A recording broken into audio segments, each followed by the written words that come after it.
Boa noite a todos. Boa noite. Me ouvem bem? Depois dessa abertura tão emocionante, quero dizer que é um prazer voltar a essa casa. E já que o tema hoje é justiça divina, eu vou contar para vocês uma historinha.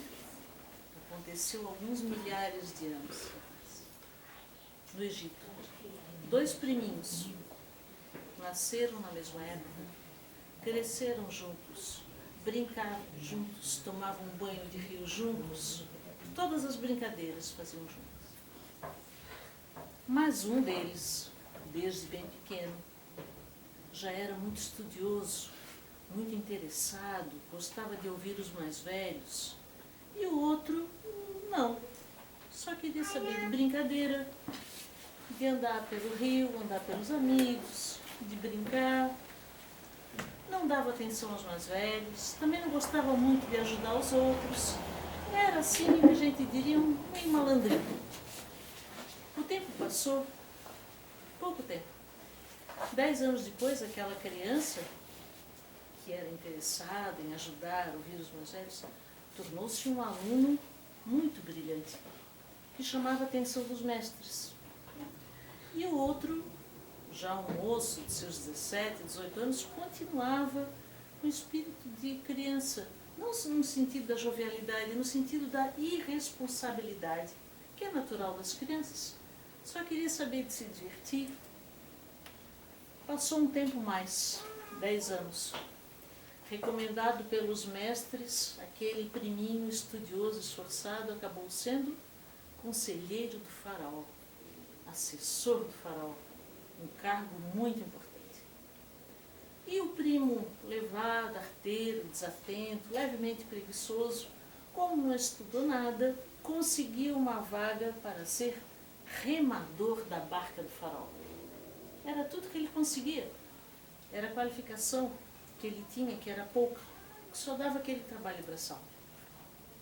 Aí, num belo dia de verão, o faraó olhou para os seus assessores e disse: estou com calor. Quero passear hoje pelo rio. Chame os remadores. Na primeira fila dos remadores, quem estava?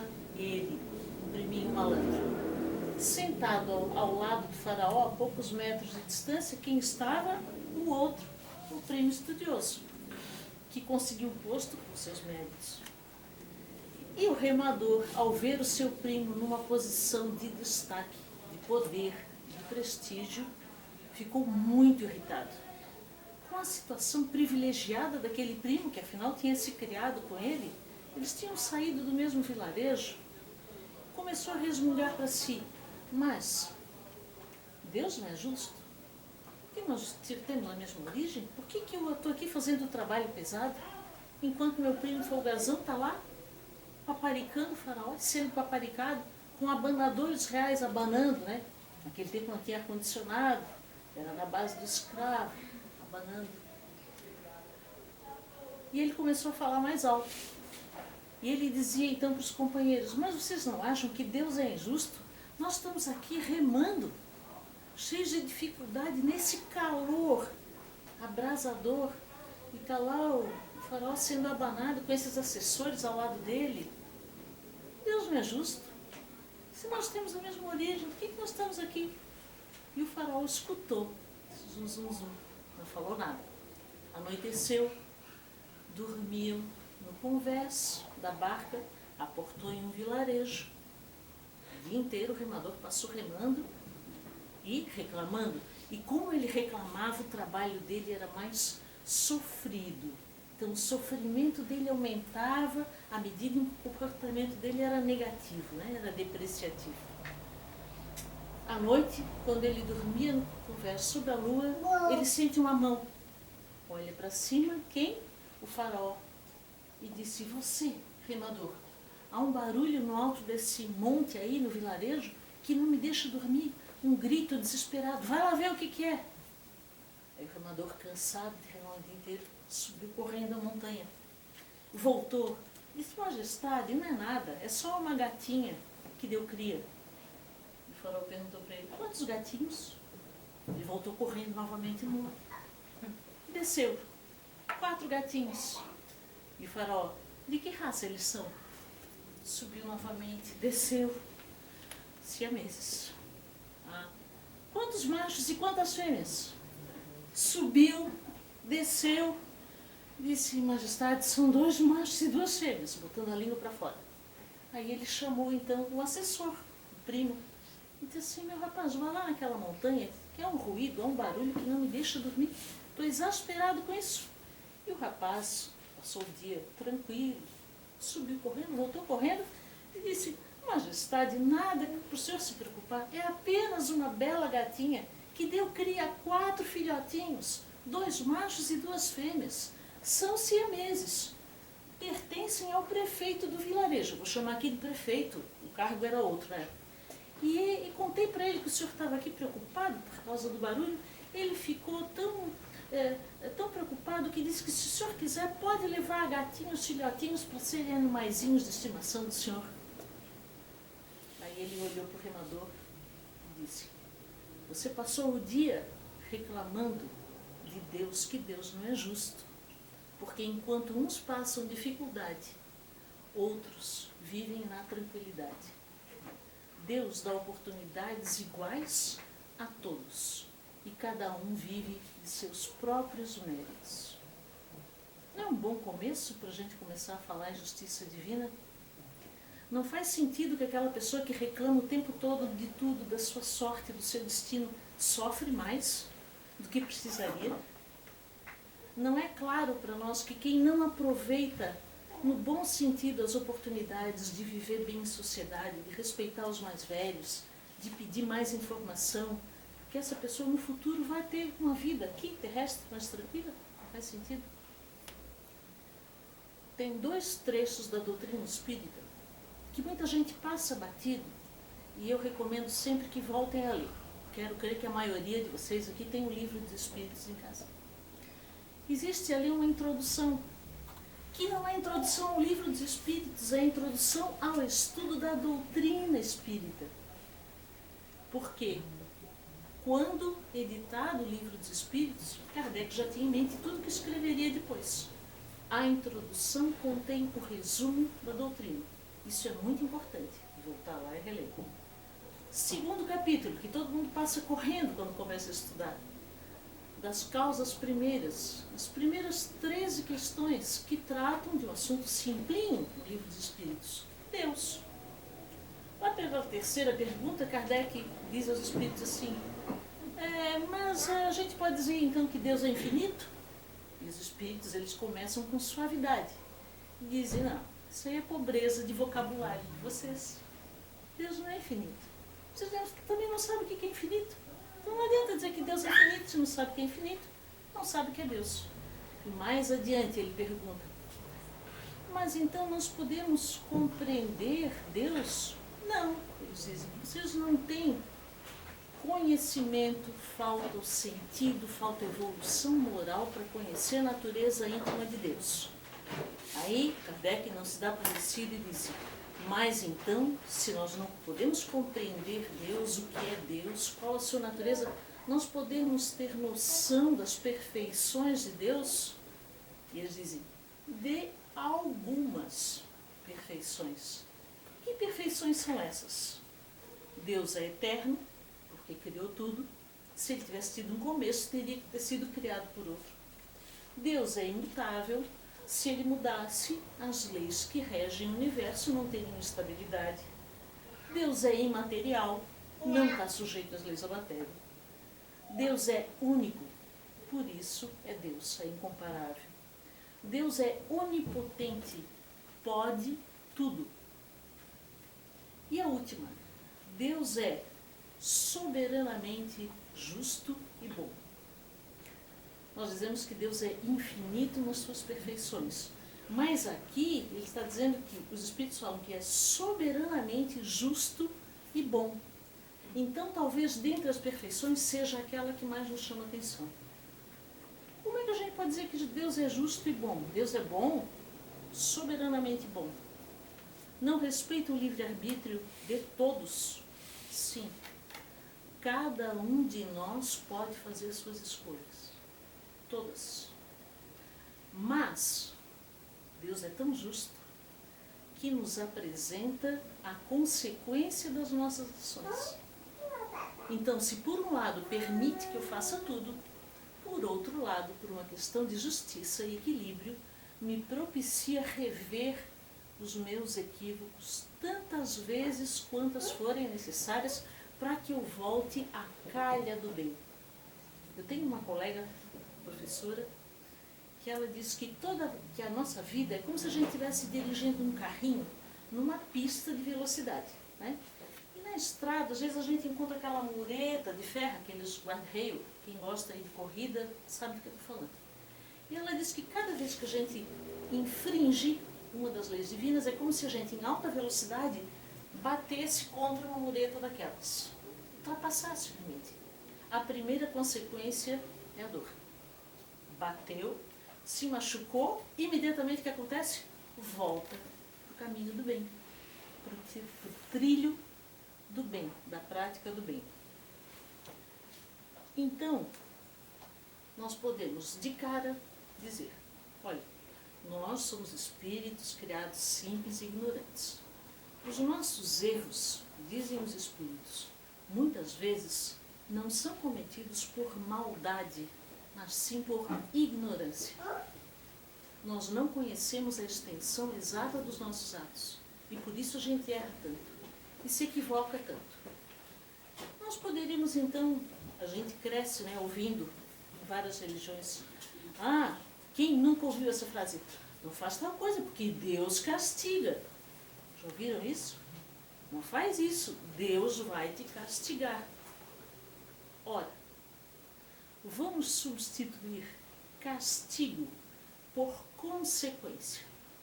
Toda vez que eu faço algo errado, eu saio do ponto de equilíbrio das leis que regem o universo, e elas não são muito diferentes das leis que regem o comportamento humano. Isso está lá na parte 3ª do Livro dos Espíritos, das leis morais. Eu preciso cumprir essas leis. Por que eu não cumpro?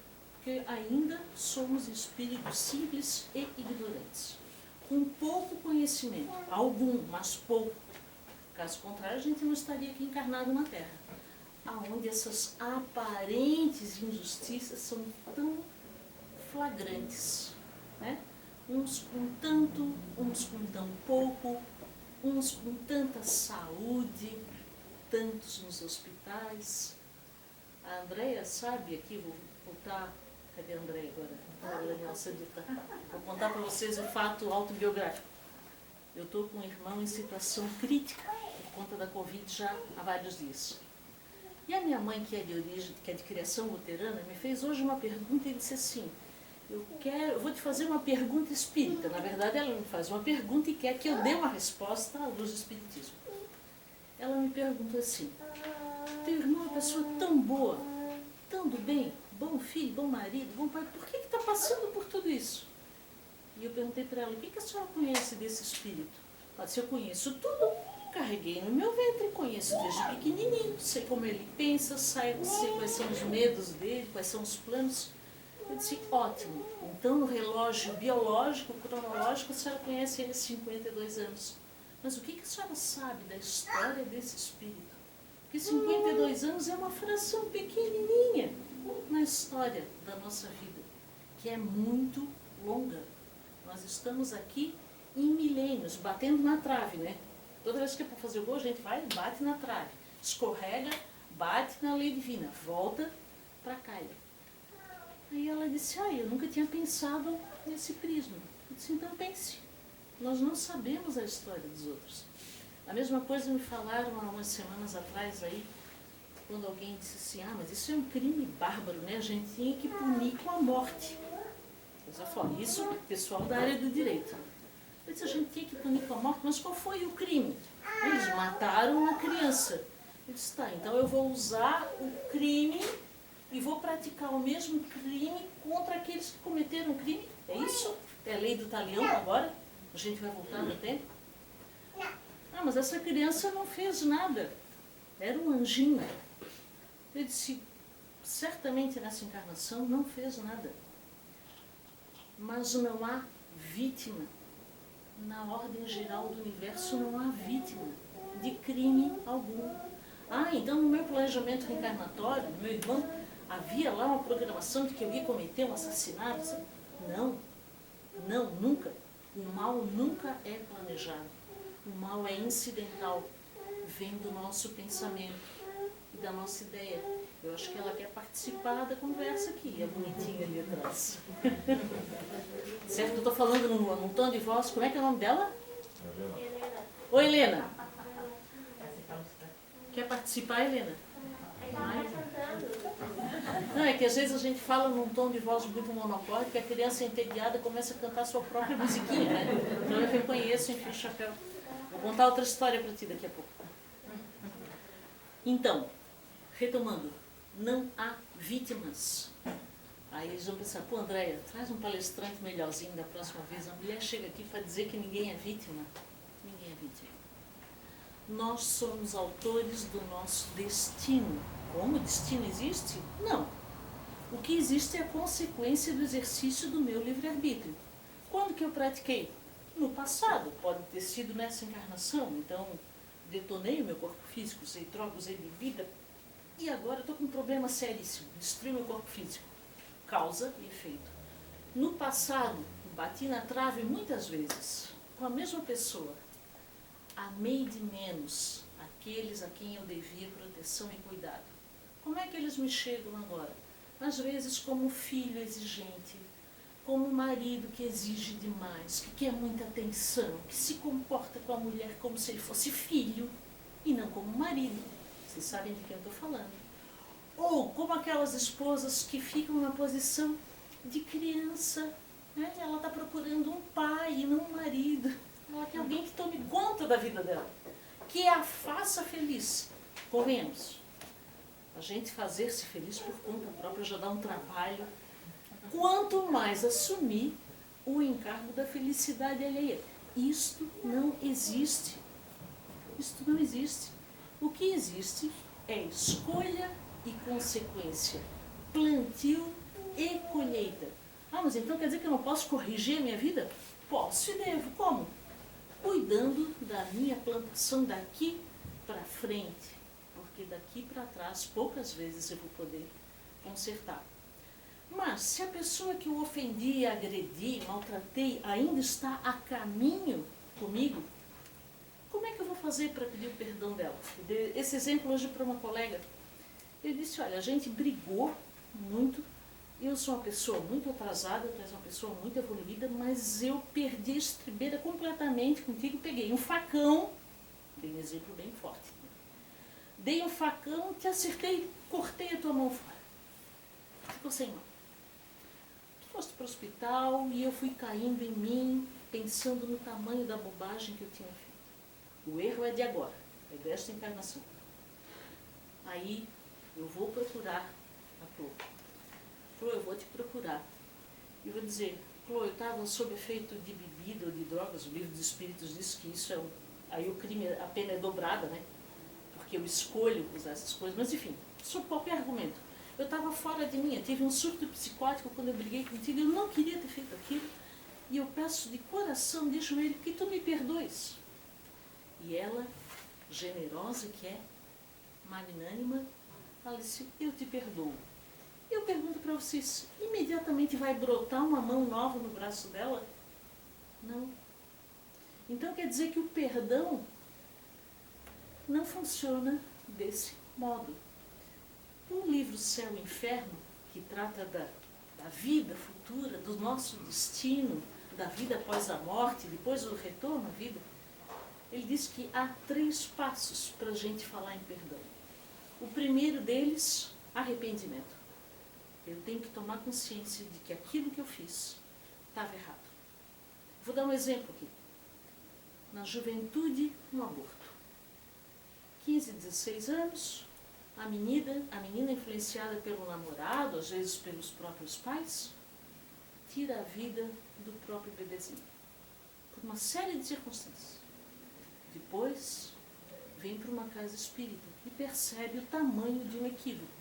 O que é um aborto? É bater a porta na cara daquele espírito que está vindo reencarnar. Que me conhece. que é meu credor em alguns aspectos. Ah, e aqui dentro na doutrina a gente sabe que o remorso não adianta. Não, remorso, culpa tóxica, não adianta. E os espíritos dão uma solução, uma possível solução, um começo de solução. Essa vida você não abrigou, né? Provavelmente esse espírito já está reencarnado por aí em outro lugar. O que fazer? Primeiro, se arrepender, reconhecer o erro. Segundo, se a reparação não pode, se a expiação não é imediata, é posterior, como? Eu vou experienciar algo semelhante. Vou querer reencarnar e a pessoa vai bater a porta na minha cara também. 2, 3 vezes. No papel da mãe, no papel do pai, que às vezes tem outro relacionamento. Né? Uma série de responsabilidades, porque muitas vezes a gente pensa, o aborto é um problema da moça. Também. Não só. Porque não existe geração espontânea aqui. Né? A gente precisa de um homem ou uma mulher para fazer um bebezinho. Pois bem, a expiação talvez não dê agora. Mas eu vou adiantar o expediente e vou tentar reparar. Como? Ajudando agora as crianças que não vieram para o meu ventre. Se juntando a um trabalho social como esse que vocês querem fazer agora na comunidade lá do Frei Damião, para favorecer as crianças. Se engajar num grupo que acolha as grávidas que estão em situação de risco. Esse que eu estou dando é um dos exemplos. Mas há uma infinidade. Então nós temos que ter 3 passos para atingir o perdão. O arrependimento, a expiação, que não é uma regra geral, não quer dizer, suicidou, vai sofrer consequência A, B e C, fez aborto C, D e F, assassinou alguém, a pena vai ser X, não. Tudo que nós pensamos, falamos e fazemos é considerado. Assim como no direito penal lá existem, para cada crime, circunstâncias atenuantes e agravantes, tudo é considerado pela justiça divina. Qual é a nossa meta no final? É chegar do lado de lá, um pouquinho melhor do que quando chegou do lado de cá. Né? E é nesse vai e volta que a gente vai limando as nossas esperanças, passando a limpo a nossa história, reescrevendo aquilo que não foi bem escrito. Vamos pensar então que felicidade, que muitas vezes é bem diferente daquilo que as propagandas de TV vendem. TV, eu sou antiga. Propaganda nos blogs e tal, lá se vende uma aparência de sucesso que é só aparência mesmo. Porque na hora que a criatura desencarnar, né, cadê o prestígio? Cadê o sucesso? Que coisa mais prestigiosa do que vocês saírem daqui, irem para suas casas, botarem a cabeça no travesseiro e dormirem em paz, com a consciência tranquila? Essa é uma medida de sucesso. E não aquilo que a gente tem no banco, que a gente tem na garagem, aquilo que a gente acumulou, sabe por quê? Atrás do caixão não vai caminhão de mudança. Digo sempre, o sucesso material é uma aparente abundância. E muitas vezes, em nome da prosperidade material, a pessoa vai postergando, empurrando com a barriga o seu desenvolvimento espiritual. Mas ele chega. Por bem ou por mal, ele chega. Nós vamos colher a consequência dos nossos atos errados. Em modo de sofrimento. E às vezes não é sofrimento material. Às vezes no aspecto material, financeiro, eu estou muito bem. Mas tenho lá em casa um marido alcoólatra, um filho drogado, e aparentemente para a sociedade eu vivo em condição de, hoje em dia a palavra que eles usam para as mulheres, que plena. A plenitude é do espírito, não é da matéria. Felicidade é aquela que dura, não é aquela que se apaga. Vou na loja e comprei a bolsa que eu queria. Quanto tempo dura essa felicidade? Uma semana? 2 dias? Consegui realizar o sonho de comprar aquele carro. Comprei o carro. Quanto tempo dura essa felicidade? 1 ano? 6 meses? O tempo que dura o cheiro do carro novo. Mas consegui convencer meu marido e tivemos nosso primeiro bebê. Quanto tempo dura essa felicidade? A reencarnação toda. Às vezes vem os probleminhas junto, mas basicamente é felicidade. Porque quem acha que a família Margarina, propaganda de margarina, aquela familhinha feliz, aquilo ali é sempre assim, não é, tá? Isso aí é outra invenção também, porque a gente vive em altos e baixos, como todos os espíritos que convivem conosco. No fundo, se a gente olhar cada grupo familiar, nós vamos encontrar ali espíritos devedores e espíritos credores. Então o filho difícil, que usa droga, que pede a minha atenção, que demanda demais desde bebezinho, sabe aquela criança que não deixa a mãe nem ir no banheiro? Que suga, o que ele está fazendo? Agora está demandando o amor que eu soneguei no passado. E é por isso que essa criança é difícil. É por isso que esse filho dá trabalho. E esse marido alcoólatra, às vezes, é alguém que eu empurrei para a vala do alcoolismo no passado. E essa esposa que hoje usa droga, talvez seja aquela pessoa que eu empurrei para o caminho da prostituição no passado. E hoje ela me chega como uma esposa carente, muito problemática, muito doentiça. Então, se a gente pensar nas nossas dificuldades, o que nós vamos ver? Consequências de erros passados. A dúvida é, use a regra áurea. Fazer para os outros só o que a gente quer que façam para nós mesmos.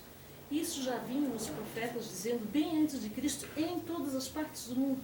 Se a gente olhar a filosofia persa, hindu, na China, no Egito, é a mesma máxima. Né? A segunda lei. A primeira era amar a Deus sobre todas as coisas, para os hebreus. A segunda, amar o próximo como a si mesmo. Quando a gente conseguir amar o próximo, não precisa ir longe. Meu filho, meu marido, minha esposa, eu vou tratar essa pessoa exatamente como eu quero ser tratada. É o paraíso na Terra. É isso que vai acontecer. Nós vamos viver em paz. Não é, linda? Com dinheiro, pouco dinheiro, muito dinheiro, pouca saúde. Às vezes, eu digo sempre, olha, a falta de saúde preocupa mais do que a falta de dinheiro. O Bill Gates, quando faleceu, ele disse que se arrependia de algumas escolhas que tinha feito no passado. Ele estava na condição de um dos homens mais, Steve Jobs, de uma das pessoas mais ricas do mundo. E ele teve um câncer de pâncreas, à custa de muito tratamento, pesquisa, ele durou um ano e pouco. Ele disse que uma das arrependimentos que ele tinha é que agora todo o dinheiro dele não comprava um dia a mais de vida, horas a mais. Então vamos valorizar realmente a vida que nós temos. As pessoas que estão ao nosso lado, se são difíceis, devo dizer para vocês, boa coisa a gente não foi no passado. Senão a gente só estava convivendo com pessoas boas. Por que a gente convive com pessoas difíceis? Porque fizemos muita coisa errada já com elas no passado. E se o nosso caminho é uma evolução constante, quer dizer que hoje, nós aqui presentes, somos a melhor versão encarnada de nós mesmos. Ainda bem que a gente não lembra do passado. A gente só entrou. Porque se a gente lembrasse do passado, a gente ia sair daqui se arrastando pelo chão, chorando, até a saída da rua. Então a justiça divina se opera em dois pilares. Livre-arbítrio e a lei de causa e efeito. A todo mal que eu dei causa, eu vou colher. Como? Na forma de sofrimento. Toda pequena perfeição que eu acrescento ao meu patrimônio moral, espiritual, é uma luz de felicidade que se acende para mim lá no futuro. Agora, ponto nevrálgico. Muitas vezes, em outras religiões, a gente assiste culto também, né? Desse pastor, daquele, para ver como é que estão comentando aí. Quando há um óbito, um falecimento de um jovem, de um filho, o que eles dizem no final? Ah, meu filho, isso são mistérios da fé. Que Deus justo é esse? Que religião é essa que prega que a gente tem que viver no escuro? Fora da perspectiva da reencarnação, não há justiça divina que se sustente. Podem pensar, avaliem isso. Fora da reencarnação existe Deus justo, mas Deus não é soberanamente justo e bom. Que ele é justo eu já entendi. E a bondade? A bondade está na reencarnação, que nos permite vir, passar a limpo, reescrever a nossa história. O futuro da nossa evolução é bem brilhante. No momento está meio opaco, está meio sujo. Mas vocês já viram como se faz a mineração? O diamante, como ele sai da natureza? Cheio de ganga, cheio de impureza. O que precisa fazer com ele? Polir, lixar, limar, até tirar toda a sujeira. E se a sujeira não sai, a sujidade nesse sentido, os nossos defeitos, as nossas mazelas morais, e se não saem por ato próprio, vai ser a justiça divina implantada na nossa consciência. Não é Deus que julga, não há lá uma tribuna, é a nossa consciência que vai apontar onde está a falha que precisa ser corrigida. Essa justiça vai ser plena, vai ser leve, vai ser suave. Quanto mais suaves formos nós. A vida é dura é porque nós ainda somos duros como pessoas. À medida em que nosso coração se enternece, a nossa vida também se suaviza. E é isso que eu tinha para falar para vocês hoje. Muito obrigada pela atenção. Que Deus nos abençoe a todos e tenham uma boa semana. Muito obrigada.